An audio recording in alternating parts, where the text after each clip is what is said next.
नमस्कार, 6 बजे की खबरों में आपका स्वागत है। मैं हूं अंजलि इस्टवाल। सबसे पहले खबर उत्तराखंड की। पुष्कर सिंह धामी उत्तराखंड के नए मुख्यमंत्री होंगे। देहरादून में बीजेपी विधायक दल की बैठक के बाद पूर्व मुख्यमंत्री तीरथ सिंह रावत ने उनके नाम का ऐलान किया। इसके बाद पुष्कर सिंह धामी ने राजभवन में राज्यपाल से मुलाकात की। कल शाम 5 बजे वो नए मुख्यमंत्री के तौर पर शपथ लेंगे। पुष्कर धामी कुमाऊं के खटीमा से विधायक हैं। वो उसी सीट से लगातार 2 बार विधायक चुने गए हैं। वो संघ और राजनाथ सिंह के करीबी माने जाते हैं। 45 साल की उम्र में वो उत्तराखंड के सबसे युवा मुख्यमंत्री बनने जा रहे हैं। इससे पहले रमेश पोखरियाल निशंक 49 साल की उम्र में मुख्यमंत्री बने थे। मुख्यमंत्री के लिए नाम के ऐलान के बाद पार्टी नेतृत्व के प्रति सम्मान जताते हुए पुष्कर सिंह धामी ने कहा कि एक सामान्य कार्यकर्ता को सेवा का मौका दिया गया है।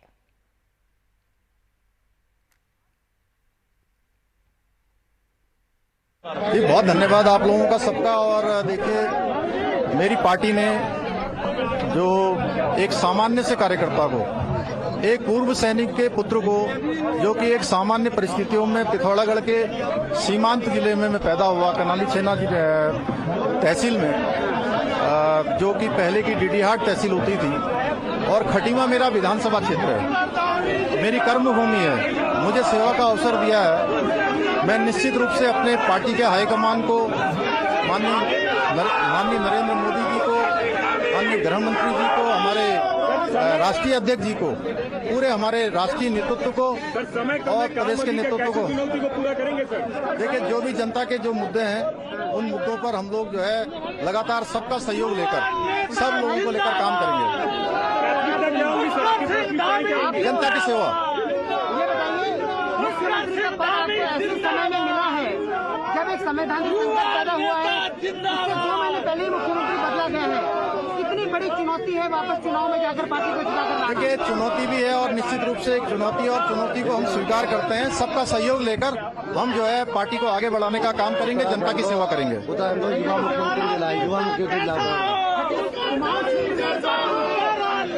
अभी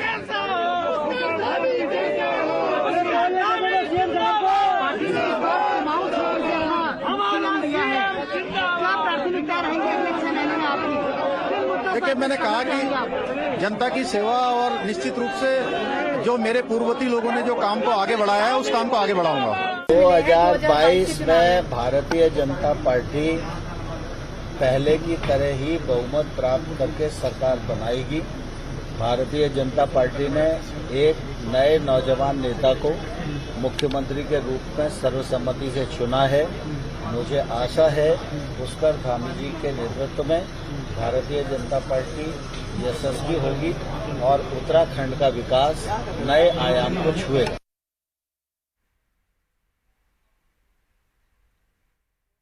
पहले धन्यवाद करना चाहूँगी पार्टी हाईकमान का, पार्टी संगठन का, माननीय श्री नरेंद्र मोदी जी का, माननीय श्री अमित शाह जी का, माननीय श्री राजनाथ सिंह जी का, माननीय श्री हमारे जेपी नड्डा जी का, सभी का, और समस्त पूरी हमारे क्षेत्र खटीमा की जनता का, देवतुल जनता का। बहुत ही सामान्य परिवार में वो उन्होंने जन्म लिया है और सारी समस्याओं को उन्होंने बहुत नज़दीकियों से देखा है, अपनी क्षेत्र की जनता की समस्याओं को।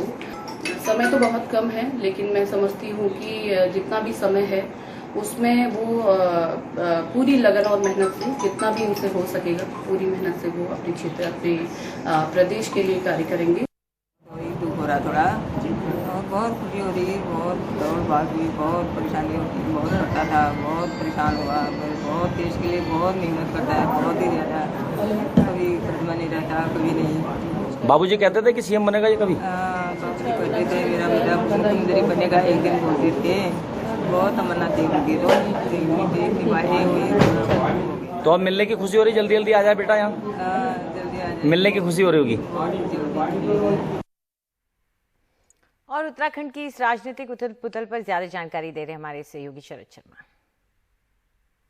पुष्कर सिंह धामी उत्तराखंड के नए मुख्यमंत्री होने जा रहे हैं। इस वक्त मैं उत्तराखंड में देहरादून में बीजेपी के हेडक्वार्टर में हूं, और ये देखिए, ये बीजेपी दफ्तर का माहौल है, जहां पर एक तरफ देखिए, एक तरह से ये प्रेस को संबोधित कर रहे हैं जो उत्तराखंड के बीजेपी के अध्यक्ष हैं मदन कौशिक, और साथ में जो केंद्रीय पर्यवेक्षक, केंद्रीय कृषि मंत्री नरेंद्र सिंह तोमर, जो उत्तराखंड आए हैं, देहरादून आए हैं, वो मीडिया को संबोधित कर रहे हैं और बता रहे हैं कि पुष्कर सिंह धामी को विधायक दल का नेता चुना गया है और इसके बाद में यही जो हैं शपथ लेंगे, उत्तराखंड के मुख्यमंत्री ये बनेंगे।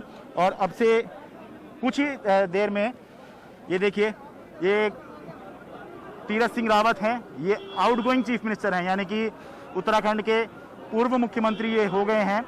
अब नए मुख्यमंत्री आने वाले हैं। अभी मीडिया से बात कर रहे हैं तीरथ सिंह रावत और यहाँ काफी सरगर्मी दिखाई दे रही है। ये टॉप एंगल शॉट में आपको दिखा रहा हूँ कि ये देखिए, यहाँ से उत्तराखंड के अगले चीफ मिनिस्टर, ये देखिए पुष्कर सिंह धामी, पुष्कर सिंह धामी माला पहने आ रहे हैं। कुमाऊं से हैं, कुमाऊं से आते हैं, खटीमा से, खटीमा विधानसभा सीट है, वहां से 2 बार ये विधायक हैं। राजनाथ सिंह के करीबी माने जाते हैं। भगत सिंह कोश्यारी जब उत्तराखंड के मुख्यमंत्री थे तब ये उनके ओएसडी हुआ करते थे। आज बीजेपी ने इनको मुख्यमंत्री बनाने का फैसला किया और अब देखिए अपने समर्थकों के साथ पुष्कर सिंह धामी, ये देखिए जो समर्थक हैं वो जश्न मना रहे हैं कि उनके नेता जो हैं अब पूरे उत्तराखंड के नेता हो गए हैं, उत्तराखंड के चीफ मिनिस्टर हो गए हैं। ये देखिए, ये हैंड वेव करते हुए पुष्कर सिंह धामी। भारी भीड़ है उत्तराखंड बीजेपी के हेडक्वार्टर में, देहरादून में, और जाहिर सी बात है ये होगी भी। 5 साल, ये जो 5 साल हैं, बीजेपी को 70 में से 57 सीटें मिली थी 2017 के चुनाव में। 70 में से 57 सीट लेने के बाद ये तीसरा चीफ मिनिस्टर 5 साल के अंदर बीजेपी उत्तराखंड को दे रही है। और ये देखिए, कैमरे में दिखाई दे रहा होगा कि हर मीडिया पर्सन कोशिश कर रहा है एक बार अगले मुख्यमंत्री से उनकी बात हो जाए, लेकिन फिलहाल समर्थकों के बीच में अगले मुख्यमंत्री हैं। समर्थकों के जब बीच में होते हैं तो उस समय अभी तो कम से कम मीडिया की जरूरत नहीं है पुष्कर सिंह धामी को, तो इसलिए अभी मीडिया से बात करने में परहेज ही कर रहे हैं। केवल ये जो गाड़ी आप देख रहे हैं जिसके पास पुष्कर सिंह धामी खड़े हैं, ये असल में सीएम की गाड़ी है। जैसे ही अनाउंस हुआ है कि यही विधायक दल के नेता हैं, इसका मतलब यही चीफ मिनिस्टर बनने वाले हैं, तो सीएम सिक्योरिटी जो होती है उसकी गाड़ी अलग ही होती है। तो ये सीएम की गाड़ी है और ये देखिए सीएम की गाड़ी में अगले सीएम पुष्कर सिंह धामी ये बैठ गए हैं।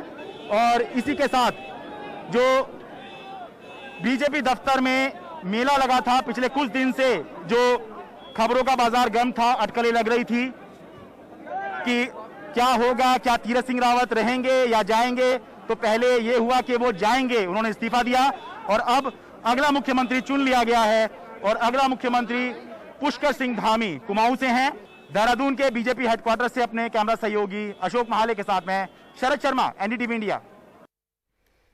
और आइए सीधा रुख करते हैं देहरादून का, जहां पर मौजूद है हमारे सहयोगी शरद शर्मा। शरद, अब हमने देख लिया कितनी जल्दी जल्दी सीएम बदले हैं और अब जब वक्त नहीं रह गया है ज्यादा चुनाव आने में, तो एक शब्द होता है अंग्रेजी में प्लेस होल्डर, मतलब आप जगह को गरम रखने के लिए किसी को वहां पे रख देते हैं और कुछ ऐसी ही स्थिति लगती है, क्योंकि अब ये क्या करेंगे, इनकी क्या एजेंडा रहेगा, ये सब कैसे तय होगा?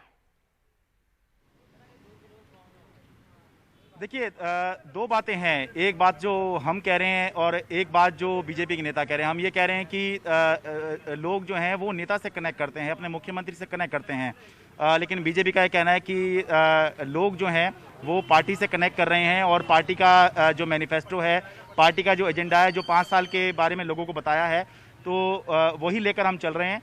चाहे मुख्यमंत्री बदलते रहें, लेकिन हमारा जो मैनिफेस्टो है, जो हमारा एजेंडा है, वो वही रहेगा। तो लेकिन चुनौती बीजेपी के सामने ये रहेगी और ख़ास तौर से पुष्कर सिंह धामी के सामने भी चुनौती रहेगी, क्योंकि उन्हीं के नेतृत्व में जो है बीजेपी चुनाव लड़ेगी 2022 का। और वहीं पर अगर विधायक नाराज़ हो रहे थे, इसकी वजह से मुख्यमंत्री हटाए जा रहे थे, तो ये भी तो बात है कि लोगों में भी नाराज़गी हो रही होगी कि उनके काम नहीं हो रहे। तो कैसे वो पार्टी की जो नीतियाँ हैं, कैसे जो सरकार की नीतियाँ हैं, कम से कम समय में लोगों तक पहुँचा पाएंगे, पहली बात। दूसरा, वो सबसे कम उम्र के उत्तराखंड के मुख्यमंत्री बन गए हैं। ये उनके साथ एक कीर्तिमान तो जुड़ गया है, लेकिन यही चुनौती है कि उनसे बहुत सीनियर नेता जो हैं उत्तराखंड बीजेपी में, उनके इर्द गिर्द रहेंगे, मंत्रिमंडल में भी रहेंगे, पार्टी के अंदर भी रहेंगे। कैसे उनके साथ वो कम से कम समय में समन्वय बना पाएंगे, खास तौर से तब जब उत्तराखंड बीजेपी में बहुत सारे खेमे हैं और हर खेमा जो है बस अपना मुख्यमंत्री बनाने की कोशिश करता रहता है। जब भी कुछ बात होती है कि मुख्यमंत्री बदला जा रहा है तो बहुत सारे नाम एकदम से उत्तराखंड में चल पड़ते हैं। ये किसी दूसरे राज्य में दिखाई नहीं देता है। तो बहुत सारी चुनौती हैं, समय बहुत कम है पुष्कर सिंह धामी के सामने। अब यही देखना होगा कि किस तरह से आने वाले समय में जनता के साथ वो कनेक्ट करेंगे। पिछले मुख्यमंत्री जो थे वो कनेक्ट करने की कोशिश कर रहे थे, लेकिन 4 महीने भी उनको नहीं मिल पाए और उनको जाना पड़ा। ये भी सवाल है कि जो दलील बीजेपी की तरफ से दी जा रही है कि संवैधानिक संकट से बचाने के लिए ये इस्तीफा दिया गया, लेकिन बीजेपी कहीं लड़ती हुई नजर नहीं आई अपने सीएम को बचाने के लिए। क्या इतनी आसानी से बीजेपी ने सरेंडर कर दिया इस मुद्दे पर, ये भी सवाल है। तो बहुत सारे सवाल भी हैं और चुनौतियां भी हैं, लेकिन अब क्योंकि नए मुख्यमंत्री आ गए हैं तो इस पे सवाल बहुत ज़्यादा नहीं होंगे। अब बीजेपी को ही जो है करना है जो करना है, बाकी जो विपक्षी दल होंगे वो इस मुद्दे को बनाने की कोशिश करेंगे कि देखिए इतनी पूर्ण बहुमत की सरकार भी दी, फिर भी ये 5 साल में मुख्यमंत्री ही बदलते रहे, और कोशिश करेंगे कि सरकार के खिलाफ एक माहौल बनाया जाए। उससे ही बचने की कोशिश पुष्कर सिंह धामी को करनी होगी। जी शुक्रिया। तो पुष्कर सिंह धामी आ तो गए हैं, लेकिन उन्होंने अपने सर पे ऐसा काम लिया है जिसमें उन्हें 2 पिछले मुख्यमंत्रियों के काम को अपने सर पर लेकर के जाना होगा सीधा जंग करने। तो फिलहाल एक छोटा सा ब्रेक ले रहे हैं।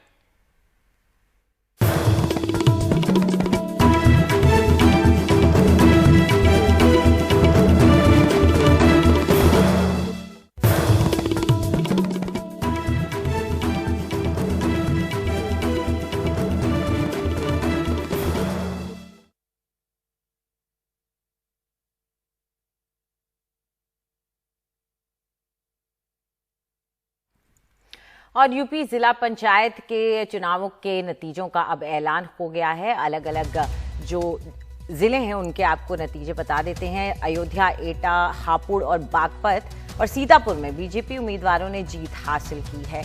बलिया और एटा में समाजवादी पार्टी के उम्मीदवार पंचायत अध्यक्ष चुने गए हैं और बागपत की सीट आरएलडी के खाते में गई है। हापुड़ में बीजेपी की रेखा नागर जीती हैं। उन्होंने समाजवादी पार्टी के उम्मीदवार को हराया है। रेखा नागर को 19 में से 13 वोट मिले।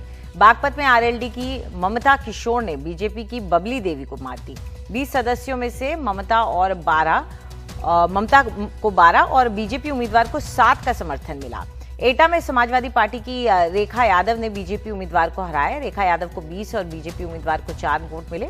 सीतापुर में बीजेपी की श्रद्धा सागर ने समाजवादी पार्टी की अनीता राजवंशी को हराया। श्रद्धा सागर को 56 और अनीता को 22 वोट मिले। अयोध्या में बीजेपी की रोली सिंह ने जीत हासिल की। हालांकि पंचायत सदस्य के चुनाव में 40 में से सिर्फ 8 सीटों पर बीजेपी जीती थी। समाजवादी पार्टी को 17 सीटों पर जीत हासिल हुई थी। फिर भी अयोध्या पंचायत अध्यक्ष की सीट बीजेपी के खाते में गई है। समाजवादी की पार्टी की बात करें तो उसे एटा और बलिया में अच्छी जीत हासिल हुई है।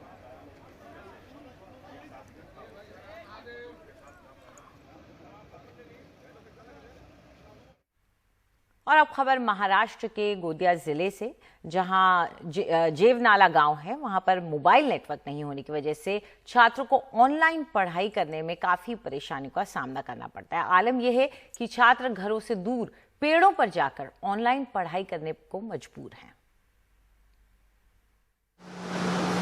महाराष्ट्र के गोंदिया जिले के लेखनी शहर से 18 किलोमीटर दूर जेवनाला गांव में रहने वाले अतुल गोंधले हर सुबह पॉलिटेक्निक की अपनी ऑनलाइन क्लास से पहले इसी तरह तैयार होते हैं और फिर खेतों के रास्ते गांव के दूसरे छोर पर मौजूद इस पेड़ तक पहुंचते हैं, जिसे गांव वाले नेटवर्क ट्री कहते हैं।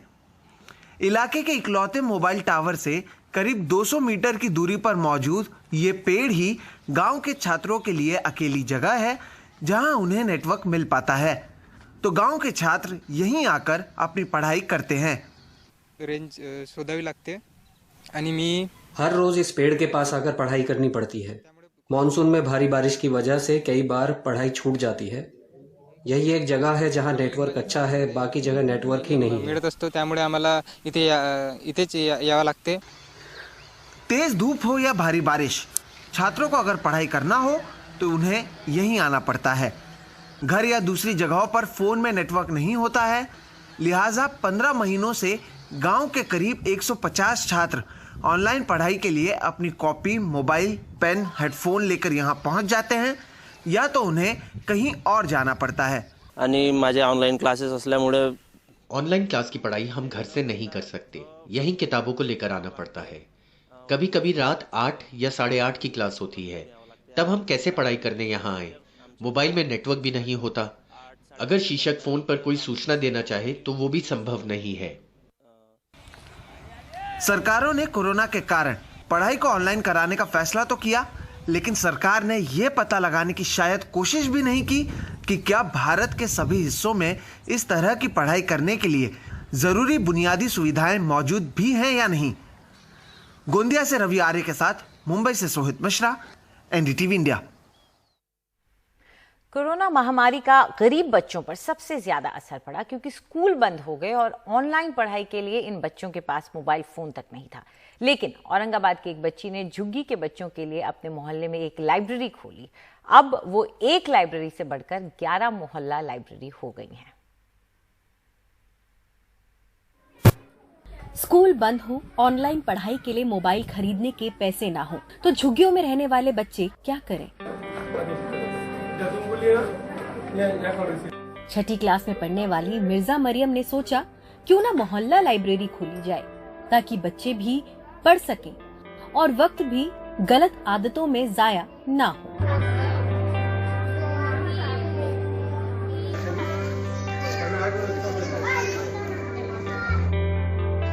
ऑनलाइन क्लास में कुछ पढ़ाई नहीं हो रही थी, इसलिए हमने सोचा क्यों नहीं गली के बच्चों के लिए कुछ करें। फिर हमने सोचा गली में क्यों, बहुत सारे गलियों में ऐसे, इसलिए हमने पूरे मोहल्ला लाइब्रेरी शुरू करने का फैसला किया। मरियम ये काम अपने पिता मिर्जा कय्यूम नदवी की मदद से कर पाई। अपने मोहल्ले में 500 किताबों की लाइब्रेरी से शुरुआत की। देखते हैं कि शहर में बहुत बड़ी लाइब्रेरियां हैं, लेकिन बच्चों के लिए कहीं भी लाइब्रेरी नहीं है। और आज के हालात में ऐसा हो गया कि जब लोग कहते हैं कि किताबें बच्चे पढ़ते नहीं है, तो ये बात गलत है। हम उनको घर में किताबें ले आके देते ही नहीं है। हमारे घर में सब आ रहा है, खाने के पैकेट्स आ रहे हैं, मिठाइयाँ आ रही है, फल आ रहे हैं, लेकिन किताब नहीं आ रही। इस मुहिम से तकरीबन 2000 बच्चों को फायदा पहुंचा है। जाहिर है सबसे ज्यादा खुश भी वही है। उसमें से बुक लेके जाते हैं और पढ़ते हैं तो हमें बहुत फायदा होता है। इसमें बहुत अच्छे कहानियाँ हैं और किस्से, वो हम सब मिलकर पढ़ते हैं तो हमें बहुत फायदा होता है और हमें इससे पढ़ना भी आता है। एक मोहल्ले की एक लाइब्रेरी से शुरू होकर अब 11 मोहल्ला लाइब्रेरियां चल रही हैं। लेकिन इनका सपना है कि सिर्फ औरंगाबाद या महाराष्ट्र में ही नहीं बल्कि पूरे देश में ऐसी लाइब्रेरियां खोली जाएं। Bureau report, NDTV India.